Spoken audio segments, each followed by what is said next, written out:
નમસ્કાર, આપ જોઈ રહ્યા છો સંદેશ ન્યૂઝ, તમારી સાથે સત્યની સાથે સંદેશ વિશેષ સાથે હું છું નુપુર।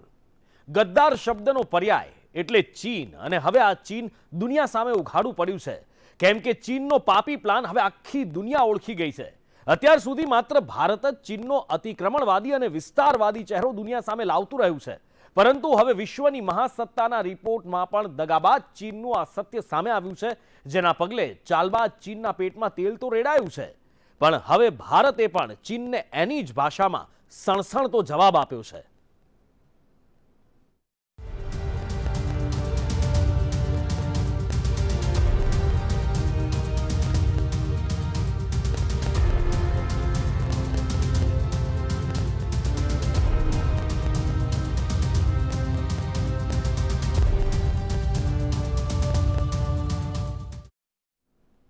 ભારતમાં ચીનની ઘૂસણખોરીને લઈને તાજેતરમાં જ અમેરિકન રક્ષા વિભાગનો એક રિપોર્ટ સામે આવ્યો હતો, જેમાં દાવો કરવામાં આવ્યો હતો કે ભારતીય સરહદમાં 4 થી 5 કિલોમીટર ઘૂસી ચીને અરુણાચલ પ્રદેશના વિવાદિત વિસ્તારમાં એક ગામ બનાવ્યું છે।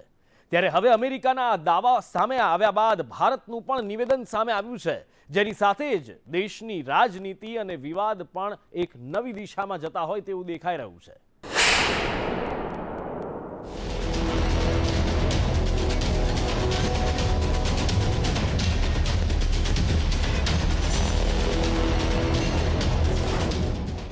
અરુણાચલમાં ગદ્દાર ગામ,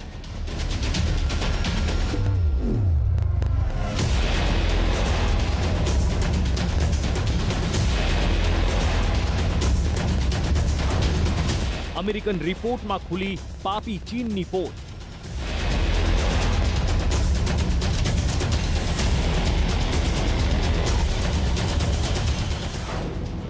એલએસી પર ચીનનું અતિક્રમણ ચરિત્ર,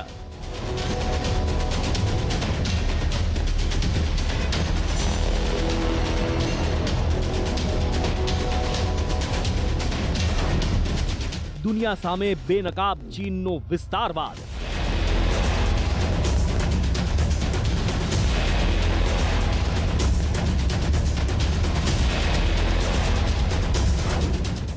ચીનના પ્રપંચ પર હિન્દનો પંચ,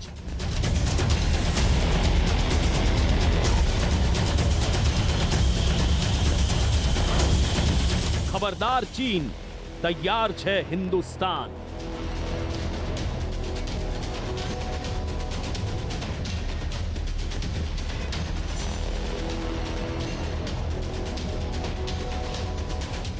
લદ્દાખમાં હાર્યું ચીન, અરુણાચલ પ્રદેશમાં પણ હારશે। આમ તો ચીન કોઈ પણ પ્રકારના ભરોસાને લાયક નથી રહ્યું। ડ્રેગન દરેક મોરચે ષડયંત્ર રચી રહ્યું છે, પરંતુ ભારત સામે ચીનના વિશ્વાસઘાત પર હવે અમેરિકન રક્ષા વિભાગના રિપોર્ટે પણ મહોર લગાવી દીધી છે। 59 વર્ષ પહેલા ચીને દોસ્તીના નામ પર ગદ્દારી કરી, અને હવે વધુ એક વખત અરુણાચલ પ્રદેશમાં ચીનની ચાલ બેનકાબ થઈ ચૂકી છે। અમેરિકન સંસદમાં રજૂ કરવામાં આવેલા રક્ષા વિભાગના વાર્ષિક રિપોર્ટમાં ચાલબાજ ચીનના મનસૂબાઓનો વિગતવાર ખુલાસો કરવામાં આવ્યો છે।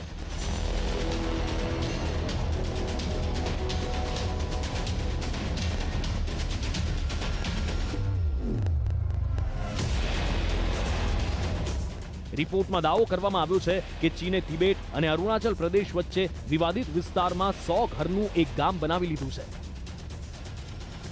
આ ષડયંત્રને છુપાવવા માટે ચીની મીડિયા દ્વારા આ દાવાને ખોટો સાબિત કરવાના જોરશોરથી પ્રયાસો થઈ રહ્યા છે।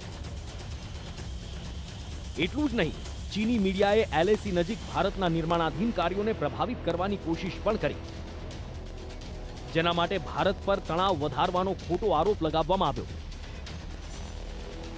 અને એલએસી પર ગતિરોધ ખાળવા માટે થઈ રહેલ કૂટનૈતિક વાતચીત વચ્ચે પણ ચીન પોતાની ચાલબાજીમાંથી બહાર નથી આવતું।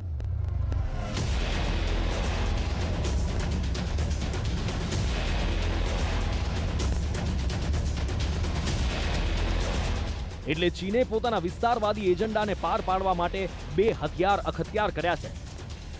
એક તરફ ચીની સેના વિવાદિત વિસ્તારોમાં ઘૂસણખોરીનો પ્રયાસ કરી રહી છે, તો બીજી તરફ ચીનનું સરકારી ન્યૂઝપેપર અને ન્યૂઝ ચેનલ ચીનના દુષ્પ્રચારને જોરશોરથી વેગવંતો બનાવી રહ્યા છે, જેથી ચીન સહિત વિશ્વભરમાં ભ્રમ ફેલાવી શકાય।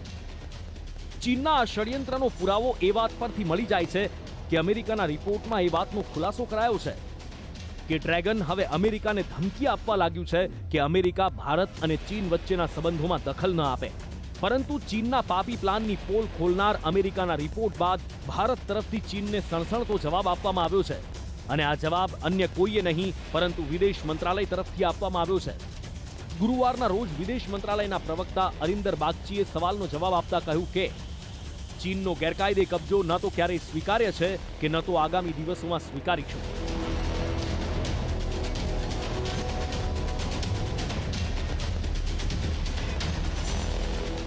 China has undertaken construction activities in the past several years along the border areas, including in the areas that it has illegally occupied over decades. India has neither accepted such illegal occupation of our territory, nor has it accepted the unjustified Chinese claims. Government has always conveyed its strong protest to such activities through diplomatic means and will continue to do so in the future.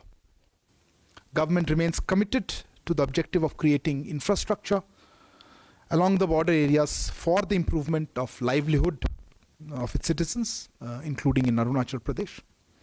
And of course, government keeps a constant watch on all developments having a bearing on India's security and takes all necessary measures to safeguard its sovereignty and territorial integrity.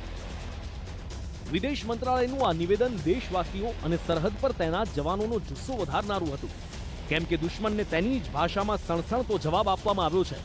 પરંતુ બાગચીનું આ નિવેદન રાજકીય વિવાદનો મુદ્દો બની ગયું, કેમ કે એક તરફ વિદેશ મંત્રાલય સ્વીકારી રહ્યું છે કે ચીન દ્વારા ગેરકાયદે કબજો કરવાની વૃત્તિ દાયકાઓથી ચાલી રહી છે, તો બીજી તરફ સીડીએસ બિપિન રાવત અરુણાચલ પ્રદેશમાં ચીને 100 ઘરવાળું ગામ બનાવ્યાના અમેરિકાના રિપોર્ટને ફગાવી રહ્યા છે. નેશનલ મીડિયાને જવાબ આપતા chief of defence staff general Bipin રાવતે કહ્યું કે આ નવા વિવાદમાં કોઈ તથ્ય નથી. એલએસીની સામે પાર ચીની ગામોનું નિર્માણ થતું હોવાની વાત સાચી છે. ભારત સાથે ચાલી રહેલા સંઘર્ષ વચ્ચે ચીન એલએસી પર પોતાના નાગરિકો અને સેના માટે ગામો બનાવી રહ્યું છે. પરંતુ નવા રિપોર્ટમાં જે દાવો કરવામાં આવ્યો છે કે ચીન ભારતની હદમાં આવી ગયું અને નવા ગામ બનાવી રહ્યું છે તે સત્ય નથી. જો કે ગુરુવારની મોડી રાત્રે રાવતે એ વાત પણ મીડિયા સામે સ્વીકારી કે સુરક્ષાની દ્રષ્ટિએ ભારત માટે ચીન મોટો ખતરો બની ગયું છે. પરમાણુ હથિયાર સંપન્ન બંને દેશો વચ્ચે સરહદ વિવાદ શાંત પાડવામાં વિશ્વાસની ઉણપ અને શંકા અડચણ પેદા કરી રહી છે. સત્ય શું છે એ તો વિદેશ મંત્રાલય અને સીડીએસ બિપિન રાવત બંનેને ખબર જ છે, પરંતુ બંનેના નિવેદનોમાં જોવા મળતો વિરોધાભાસ રાજકીય મુદ્દો બની રહ્યો છે. અને દરેક મુદ્દાને રાજકીય રૂપ આપવામાં પાવરધા કોંગ્રેસે આ મુદ્દે પણ રાજનીતિ શરૂ કરી છે. કોંગ્રેસ પ્રવક્તા રણદીપ સુરજેવાલાએ સવાલ ઉઠાવતા ટ્વીટ કર્યું કે વિદેશ મંત્રાલય કહે છે કે અમે ચીનના ગેરકાયદે કબજાનો સ્વીકાર નહીં કરીએ. સીડીએસ ચીનને ક્લીન ચીટ આપે છે. અગાઉ પીએમએ સર્વપક્ષીય બેઠકમાં કહ્યું હતું કે આપણા વિસ્તારમાં કોઈ નથી ઘૂસ્યું. રક્ષા મંત્રાલયે દેપસાંગ બોગરા મુદ્દે ચીન સાથે 13 તબક્કાની વાતચીત કરી. શું કેન્દ્ર સરકાર સત્ય બતાવશે? ત્યારે વિવાદોનું વમળ બનેલા અરુણાચલ પ્રદેશના આ વિસ્તારની જો વાત કરવામાં આવે તો આંતરરાષ્ટ્રીય મીડિયામાં દાવો કરવામાં આવી રહ્યો છે કે પહેલા જે વિસ્તાર બંજર ભાસી રહ્યો હતો એ જ વિસ્તારમાં અત્યારે ચીને 100 જેટલા ઘર બનાવી એક આખું ગામ ઊભું કર્યું છે. દ્રશ્યોમાં દેખાતો આ તફાવત એ વાતનો પુરાવો આપી રહ્યો છે કે ઓગસ્ટ 2019માં જે વિસ્તાર ખાલીખમ હતો, મકાનનું કોઈ નામો નિશાન નહોતું, ત્યાં નવેમ્બર 2020માં 100થી વધુ મકાન દેખાઈ રહ્યા છે. અને દાવો કરવામાં આવી રહ્યો છે કે ઓગસ્ટ 2019માં જ્યારે આ વિસ્તાર સુમસામ હતો ત્યારે ભારતનો કબજો હતો, પરંતુ નવેમ્બર 2020 સુધીમાં આ જ વિસ્તાર પર ચીને કબજો કરી 100થી વધુ મકાનવાળું એક ગામ ઊભું કર્યું છે. રક્ષા નિષ્ણાતોનું કહેવું છે કે જે વિસ્તારમાં ચીની સેનાએ બાંધકામ કર્યું છે ત્યાં વર્ષ 1962ના યુદ્ધ સુધી ભારતીય સેનાની છેલ્લી ચેકપોસ્ટ હતી. એ સમયે ભારતીય સેનાની આ પોસ્ટને माझा કેમ્પ તરીકે ઓળખવામાં આવતી હતી. આ વિસ્તારને વિવાદિત વિસ્તાર જાહેર કર્યા બાદ ભારતીય વિસ્તારમાં 4 થી 5 કિલોમીટર અંદર હાલની સેનાની શિબિર બનાવવામાં આવી છે. ચીને જે વિસ્તાર પર કબજો કર્યો છે તે મૂળ ટેગિન સમુદાયના લોકોનું છે. ત્યારે આ તમામ બાબતો એક વાતની તો ચાડી ખાઈ રહી છે કે ચીને ભારતીય સરહદમાં ઘૂસણખોરી કરી છે અને હજી પણ ઘૂસણખોરી કરવાનો પ્લાન બનાવી રહ્યું છે. સામી છાતીએ કશું ન કરી શકનાર ડ્રેગન સેના પીઠ પાછળ બિલ્લી પગે ઘૂસણખોરીના પેંતરા અપનાવી રહી છે. પરંતુ માં ભૂમની રક્ષા માટે સરહદ પર તૈનાત ભારતીય જાંબાઝો હવે ચીનને તેની જ ભાષામાં જવાબ આપવા માટે તૈયાર થઈ ગયા છે. બ્યુરો રિપોર્ટ, સંદેશ ન્યૂઝ.